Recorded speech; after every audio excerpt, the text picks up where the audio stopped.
2 years ಆಯಿತು. So ಇವತ್ತು ಆ ಕಾಲ ಕೂಡಿ ಬಂತು. ಬರ್ತೀನಿ ವೆರಿ ಸೂನ್ ಅಂತ ಹೇಳ್ತಾ ಇದ್ರಿ. ಲಿಟ್ರಲಿ ನಿಮ್ಮ ಮನೆಯಿಂದ ಜೋರಾಗಿ ಒಂದು ಕೂಗು ಹಾಕಿದ್ರೆ ನಮ್ಮ ಸ್ಟುಡಿಯೋ ಕೇಳಿಸುತ್ತೆ. ಕೂಗಳ್ತೆ ದೂರದಲ್ಲಿ ನಿಮ್ಮ ಮನೆ ಇದೆ ಸದಾಶಿವನಗರದಲ್ಲಿ. ಹೌದೌದು.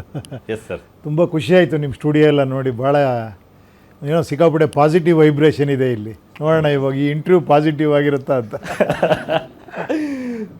Yes sir. ಅದೇನೋ ಫಸ್ಟ್ ಡೈಲಾಗ್ ಹೇಳಿದ್ರಲ್ಲ, ಏನೋ ಹೊಂಚಾಕದ. ನಾನು ಹೊಂಚಾಗ್ತಾ ಇಲ್ಲ.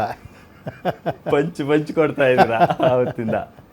Yes sir. ಪ್ರಚಲಿತ ರಾಜಕೀಯ ವಿದ್ಯಮಾನಗಳನ್ನು ನೋಡಿದಾಗ ನಿಮ್ಗೆ ಏನನ್ಸುತ್ತೆ ಸರ್? ಯಾಕಂತಂದರೆ ಎಲ್ಲೋ ಒಂದು ಕಡೆ ಆಂಧ್ರದಿಂದ ಮಹೇಶ್ ಬಾಬು ಅಂತ ಒಬ್ಬ ದೊಡ್ಡ ಸೂಪರ್ ಸ್ಟಾರ್ ಬಂದು ನಮ್ಮ ಗಾಂಧಿನಗರದಲ್ಲಿ ಒಂದು ಮಲ್ಟಿಪ್ಲೆಕ್ಸ್ ಕಟ್ತಾರೆ.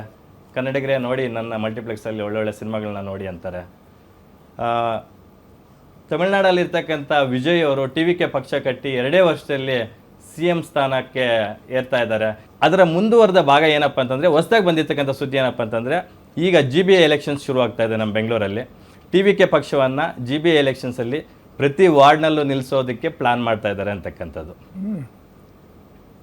ಆದರೆ ಉಪೇಂದ್ರ ಅವರು ರಾಜಕೀಯದಿಂದ ದೂರ ಉಳಿದು ಪ್ರಜಾಕೀಯ ಅಂತ ಕಾನ್ಸೆಪ್ಟ್ ಕೊಟ್ಟಿದ್ದಾರೆ. ಬಟ್ ಅದನ್ನು ಕಾರ್ಯರೂಪಕ್ಕೆ ತರೋದಕ್ಕೆ ಹಿಂಜರಿತಾ ಇದ್ದಾರೆ. ಯಾಕೆ ಅನಿಸುತ್ತೆ? ಹೆಸರಲ್ಲೇ ಆನ್ಸರ್ ಇದೆ ನಿಮಗೆ. ರಾಜಕೀಯ ಅನ್ನೋದು ಬೇರೆ, ಪ್ರಜಾಕೀಯ ಅನ್ನೋದು ಬೇರೆ.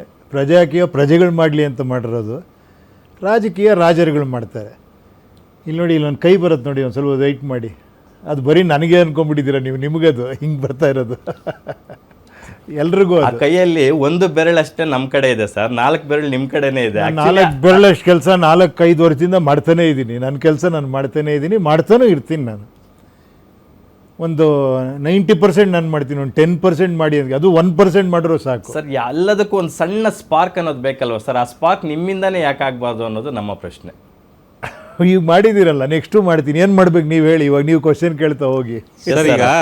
ಈಗ ನಾವು ಸಾಕಷ್ಟು ಕಳೆದ 4-5 ವರ್ಷ ಕಂಪೇರ್ ಮಾಡಿದ್ರೆ, ಈಗ ಆಂಧ್ರದಲ್ಲಿ ಪವನ್ ಕಲ್ಯಾಣ್ ಆಯಿತು, ಈಗ TVK ವಿಜಯ್, ನಾವು ಕಂಪೇರ್ ಮಾಡೋದು ಬೇಡ. ನಮ್ಮ ಕರ್ನಾಟಕದ ಸಿಚುವೇಶನ್ ಬೇರೆ, ಕರ್ನಾಟಕದ ಸ್ಟಾರ್ ಪವರ್ ಬೇರೆ ಇರ್ಬೋದು. ಬಟ್ ಆಂಧ್ರ ಮತ್ತು ತಮಿಳ್ನಾಡು ಕಂಪೇರ್ ಮಾಡಿದ್ರೆ ಅಟ್ಲೀಸ್ಟ್ ಈಗಲಾದ್ರೂ ನಮಗೆ ಒಂದು ಅವಕಾಶ ಸಿಗಬಹುದು. ಅಂದರೆ ಕರ್ನಾಟಕದಲ್ಲಿ ನಟರ ಅಥವಾ ಸ್ಟಾರ್ಗಳ ಎಂಟ್ರಿಗೆ, ರಾಜಕಾರಣ ಎಂಟ್ರಿಗೆ ಒಂದು ವೇದಿಕೆ ಸಜ್ಜಾಗಬಹುದಾ ಅಂತ ಕರ್ನಾಟಕದಲ್ಲಿ? ಯಾಕೆ ಪೊಲಿಟಿಷಿಯನ್ಸ್ಗಳು ಸ್ಟಾರ್ ಅಲ್ವಾ? ಅವ್ರು ಬೇಡವಾ ಇವಾಗ? ಅಲ್ಲ, ಪೊಲಿಟಿಷಿಯನ್ಸ್ ಸ್ಟಾರ್ ಅನ್ನೋದು ಬೇರೆ. ಪೊಲಿಟಿಷಿಯನ್ ರಾಜಕಾರಣಕ್ಕೆ ಬಂದು ಸ್ಟಾರ್ ಆಗ್ತಾರೆ. ಬಟ್ ನಟರು ಸಿನಿಮಾ ರಂಗಕ್ಕೆ ಬಂದು ಸ್ಟಾರ್ ಆಗಿರ್ತಾರೆ. ಮೊದಲೇ ಸ್ಟಾರ್ಸು ಜನಮಾನಸದಲ್ಲಿ ಉಳಿಬೇಕು ಅಂದ್ರೆ ರಾಜಕಾರಣದಲ್ಲಿ ಬಂದು ಏನಾದ್ರು ಸೇವೆ ಮಾಡ್ಬೇಕಲ್ವಾ? ಆ ರೀತಿಯ ಸ್ಟಾರ್ಸ್ ಆಗ್ಬೇಕು ಅಂತ. ಇಲ್ಲ, ಅದು ಬಿಡಿ, ಅದು ಖಂಡಿತ. ಏನು ಇಲ್ಲಿ ಬಂದೇ ಸೇವೆ ಮಾಡಬೇಕು ಅಂತೇನಿಲ್ಲ. ಎಷ್ಟೋ ಜನ ಹಾಗೇನೂ ಮಾಡ್ತಾ ಇದ್ದಾರೆ.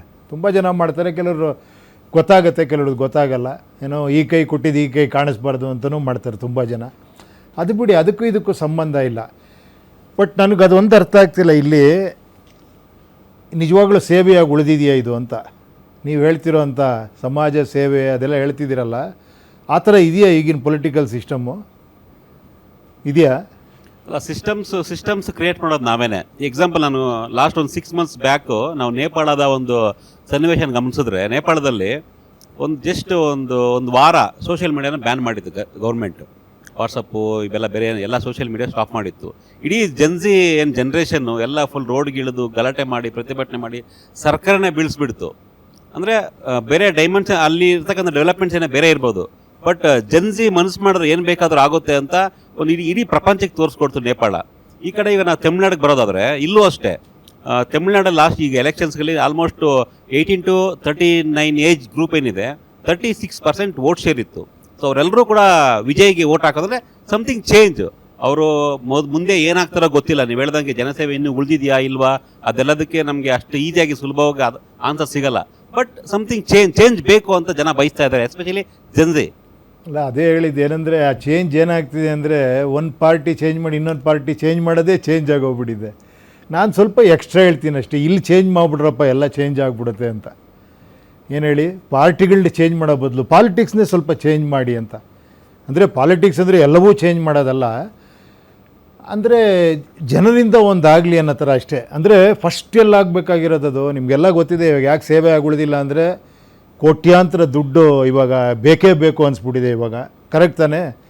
ದುಡ್ಡಿಲ್ಲದೆ ಎಲೆಕ್ಷನ್ ಗೆಲ್ಲಕ್ಕಾಗಲ್ಲ ಅನ್ನೋ ಪರಿಸ್ಥಿತಿ ಇಲ್ಲ ಸರ್. ದುಡ್ಡಿಲ್ಲದೆ ಎಲೆಕ್ಷನ್ ಮಾಡ್ಬೋದು ಅನ್ನೋ ಮಾತನ್ನ ನೀವು ಹೇಳಿದಾಗ ಯಾರೂ ಒಪ್ಪಿರ್ಲಿಲ್ಲ. ಬಟ್ ಇವತ್ತು ವಿಜಯ್ ಅವರು ಅದನ್ನ ಪ್ರೂವ್ ಮಾಡಿದ್ದಾರೆ. ಸಾಕಷ್ಟು ಕಡೆ ಕಂಟೆಸ್ಟೆಂಟ್ಸು ದುಡ್ಡಿಲ್ದಿರ ಗೆದ್ದಿದ್ದಾರೆ TVK ಪಕ್ಷದಿಂದ. ಓಕೆ, ಖಂಡಿತ ನೆಕ್ಸ್ಟ್ ಆಗ್ಬೋದು ನಮ್ಮಲ್ಲೂ ಕೂಡ, ನೋಡೋಣ. ಅದೇ ಯಾವಾಗ ನಾನು ಹೇಳ್ತೇವೆ ಅಂದರೆ, ಈಗ ತಮಿಳ್ನಾಡಲ್ಲಿ 38 ಜಿಲ್ಲೆ ಐತೆ ಸರ್. ವಿಜಯ್ ಪ್ರಚಾರ ಮಾಡೋಕ್ಕಾಗಿದ್ದು ಬರೀ 8 ಜಿಲ್ಲೆಯಲ್ಲಿ ಮಾತ್ರ. ಬೇರೆ ಬೇರೆ ಕಾರಣ ಇರ್ಬೋದು, ಆಗ ಮಾಡೋಕ್ಕಾಗಲಿಲ್ಲ. ಅಂದರೆ ಎಲ್ಲ ಕ್ಷೇತ್ರಕ್ಕೆ ರೀಚ್ ಆಗೋಕ್ಕೂ ಆಗಲಿಲ್ಲ. ತುಂಬ ಜನಕ್ಕೆ ಅವರು ಆಯ್ಕೆ ಆದಮೇಲೆ 108 ಜನ MLA ಆಯ್ಕೆ ಆದರು. ಅವರು ಶಾಸಕಾಂಗ ಸಭೆ ಕರಿಬೇಕಾದ್ರೆ ಮೀಡಿಯಾದವ್ರಿಗೆ ಗೊತ್ತೇ ಇಲ್ಲ ಇವ್ರು MLA ಅಂತ. ಅಂದರೆ ಅಷ್ಟು ಮುಖ ಪರಿಚಯನೇ ಇಲ್ಲ, ಜನಕ್ಕೂ ಗೊತ್ತಿರಲಿಲ್ಲ ಇವ್ರು MLA ಅಂತ. ಬಿಕಾಸ್ ಆಫ್ ಸ್ಟಾರ್ ಪವರ್ ಅಥವಾ ವಿಜಯ್ ಅವರ ಕೊಟ್ಟಂತ ಭರವಸೆಗಳಿಂದ ಜನ ಓಟ್ ಹಾಕಿ ಗೆಲ್ಸಿದ್ದಾರೆ ಇವತ್ತು. ಇಲ್ಲ, ಅಂದ್ರೆ ದುಡ್ಡೇ ಅನಿವಾರ್ಯ ಅಲ್ಲ ಅನ್ನೋದನ್ನ ಸಾಬೀತು ಮಾಡಿದ್ದಾರೆ ಅಂತ. ಇಲ್ಲ, ಒಂದು ನನಗೆ ಸಂತೋಷ ಅನಿಸ್ತಿರೋದು, ಅಟ್ಲೀಸ್ಟ್ ಒಂದು ಎಕ್ಸಾಂಪಲ್ ಕ್ರಿಯೇಟ್ ಆಯಿತು. ನಾನು ಹೇಳ್ತಾನೆ ಇದ್ದೆ, ಎಲ್ಲ ಕಡೆ ಓಡಾಡೋದು ಬೇಕಾಗಿಲ್ಲ, ಇವಾಗ ನಾನು ಇಲ್ಲಿ ಕೂತ್ಕೊಂಡು ಮಾಡ್ತಾರೆ ಲಕ್ಷಾಂತರ ಜನಕ್ಕೆ ತಲುಪುತ್ತೆ ಅಂದಾಗ ಮೀಡಿಯಾದಲ್ಲೇ ಕೂತ್ಕೊಂಡು ಹೇಳ್ತಿದ್ರು ಅದೆಲ್ಲ ಓಕೆ ಸರ್, ಆದರೂ ನೀವು ಜನರ ಹತ್ರ ಹೋಗಬೇಕು ಅಂತ.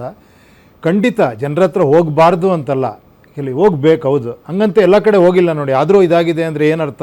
ನಾವು ಎಲ್ಲದರಲ್ಲೂ ಮಾಡರ್ನೈಸ್ ಆಗ್ತಾ ಇದ್ದೀವಿ, AI ಬರ್ತಾ ಇದೆ, ಕೈಯಲ್ಲೇ ಮೊಬೈಲ್ ಇದೆ, ಪ್ರಪಂಚ ನೋಡ್ತಾ ಇದ್ದೀವಿ. ನಾವೇ ಹೇಳ್ತೀವಿ ನಮ್ಮ ಮಕ್ಕಳು ಪ್ರಪಂಚನೇ ತಿಳ್ಕೊತಿದ್ದಾರೆ ಅಂತ. ಅರ್ಥ ಆಯ್ತಾ? ಇದೊಂದು ವಿಷಯದಲ್ಲಿ ನನ್ನ ಮನೆಗೆ ಬಂದು ಹೇಳ್ಬೇಕು ನೀವು ಅನ್ನೋದು ವಿಚಿತ್ರ ಅನ್ನಿಸ್ತಿತ್ತು ನನಗೆ. ಫಸ್ಟು ಏನು ಇಂಟರ್ವ್ಯೂಗಳು ಮಾಡ್ಬೇಕಾದ್ರೆ, ಇಲ್ಲ ಸರ್ ನೀವು ಜನರ ಹತ್ರ ಹೋಗಿ ಹೇಳಬೇಕು ಅಂತ. ಜನರ ಹತ್ರ ಹೋಗಿ ಹೇಳೋ ಒಂದು ಕಾಲ ಇತ್ತು, ಏನು ಹೇಳಿ, ಅವಾಗ ಒಂದು ಸಣ್ಣ ಹಳ್ಳಿ ಇತ್ತು, ಅವಾಗ ಟೆಕ್ನಾಲಜಿ ಇರಲಿಲ್ಲ, ಏನಿರಲಿಲ್ಲ. ಹೋಗಿ ಅಲ್ಲಿ ಹೋಗಿ ಒಂದು ಸಭೆ ಸಮಾರಂಭ ಮಾಡಿ ಹೇಳ್ತಾಯಿದ್ರು ವಿಷಯಗಳನ್ನ. ಕರೆಕ್ಟ್ ಅಲ್ವಾ? ಈಗ ನೋಡಿ ಯಾವ ಲೆವೆಲ್ ಟೆಕ್ನಾಲಜಿ ಇದೆ. ನಿಮ್ಮ ಟೆಕ್ನಾಲಜಿ ನೋಡಿ ನನಗೆ ಶಾಕ್ ಆಗೋಯ್ತು. ಹಾಂ, ಡಿಜಿಟಲ್ ಯುಗ ಇಷ್ಟೆಲ್ಲ ಇರಬೇಕಾದ್ರೆ, ಕೈಯಲ್ಲೇ ಫೋನ್ಗಳು ಇರಬೇಕಾದ್ರೆ, ಖಂಡಿತ ಜೆನ್ಸಿ ಮನ್ಸು ಮಾಡ್ರೆ ಏನು ಬೇಕಾದ್ರೂ ಮಾಡ್ಬೋದು. ಅದರದ್ದು ನಾನು ಫೈನಲ್ ವರ್ಷನ್ ಹೇಳ್ತಾ ಇದ್ದೀನಿ ಅಷ್ಟೇ. ಏನು ಹೇಳಿ, ಅವರು ಒಂದು ಸಭೆ ಮಾಡಿ ದೊಡ್ಡದಾಗಿ ಮಾಡಿ, ಅದೇನೋ ತಪ್ಪಲ್ಲ, ನಾನು ಯಾರ ಬಗ್ಗೆನೂ ಇದು ಮಾಡ್ತಾ ಇಲ್ಲ. ಒಂದು ಸಭೆ ಸಮಾರಂಭ ದೊಡ್ಡದಾಗಿ ಮಾಡಿದಾಗ, ಆ ಒಂದು ಕ್ರೇಜ್ ನೋಡಿದಾಗ ಎಲ್ಲರೂ ಒಂಥರ ಓಹೋ ಜೋರಾಗಿದೆ ಅನ್ನೋದು ಫಾಲೋ ಬೇರೆ. ಇದಂಗಲ್ಲ, ಇದು ಅದಕ್ಕೂ ಚಾನ್ಸ್ ಇಲ್ಲದೆ ಇರೋವಂಥದ್ದು. ಅಂದರೆ ನಾನು ಬಯಸೋದೇನೆಂದರೆ, ಯಾರೋ ಇವರೊಬ್ಬರು ಬಂದು ನಿಂತ್ಕೊಂಡ್ರು ಅಂದ್ಕೊಳ್ಳಿ ಎಲೆಕ್ಷನ್, ಇವ್ರ ಹತ್ರ ವಿಚಾರ ಇದೆ ಅಂದರೆ ಇವರು ಏನೋ ಕೆಲಸ ಸಿಗೋ ಥರ ಆಗಬೇಕು, ಗೆಲ್ಲೋದಲ್ಲ ಅದು. ಇವ್ರಿಗೊಂದು ಕೆಲಸ ಸಿಗಬೇಕು, ನಿಮಗೊಂದು ಕೆಲಸ ಸಿಗಬೇಕು, ಆ ಥರ ಒಂದು ಪರಿಸ್ಥಿತಿ ಬರಬೇಕು ಅನ್ನೋ ಆಸೆ ಅಷ್ಟೇ.